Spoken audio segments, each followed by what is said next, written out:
I remember when Singles Day was just one day, right? It's a full extravaganza. That, right. But how was the weekend in terms of what we saw?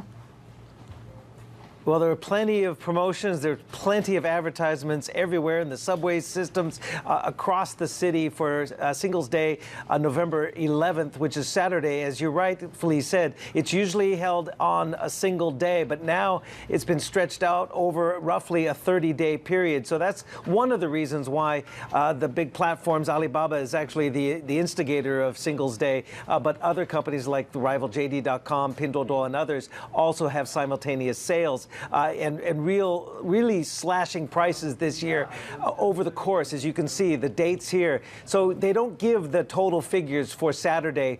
They kind of talk about the whole period. And again, this is a big push not only by these platform companies, but by the government. With exports falling and consumer price index, CPI, falling into deflation in the previous month, there's a real push to get people to shop. But there's hesitancy, no doubt. That's why you're seeing these price cuts.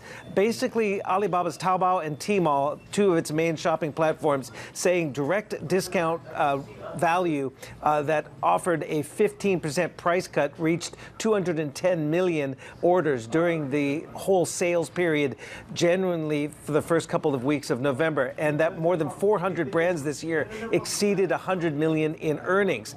JD says more than 60 brands surpassed 1 billion in sales, that's a billion yuan, and 20,000 brands saw transaction volumes triple. Now, we might want to get a little bit more granular on the data because the companies are going to pick the numbers that they want to give to basically illustrate big sales. But if you look at what the government announced, and that is postal delivery companies, they handled 16% more packages with 639 million deliveries on Saturday alone. So that's 16% year over year. November 1st through the 11th, package deliveries across China increased 23% year over year. The problem is, if there's a problem with huge sales, keep in mind, Singles Day dwarfs Black Friday in the United States. But again, the per transaction value is coming down because of all those steep discounts across the board that are being offered. And also, they're talking about rational products. We're talking daily necessities and this and that, selling more than the big ticket items.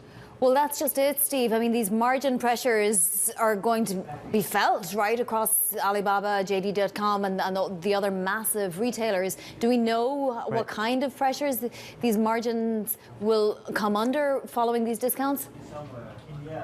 Yeah, that's why we're going to be looking at the earnings this week from Alibaba and JD and others. It's not going to reflect, obviously, the previous quarter is not going to reflect this sales period and Singles Day, but it will give a good barometer as to the consumer sentiment, business confidence leading into the big shopping blitz that was over the last couple of weeks. And that's why we'll be looking at these numbers quite closely. Bloomberg Intelligence take says cost hikes from the steeper Singles Day price perks likely to hurt Alibaba and JD's margins, and that could persist.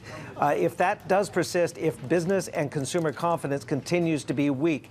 And these numbers, while good, I guess you could say, on Singles Day, it doesn't necessarily reflect a change in sentiment. It might be just consumers chasing steep discounts. Now, if that persists, there's going to be consistent margin pressure going forward for Alibaba and JD and others.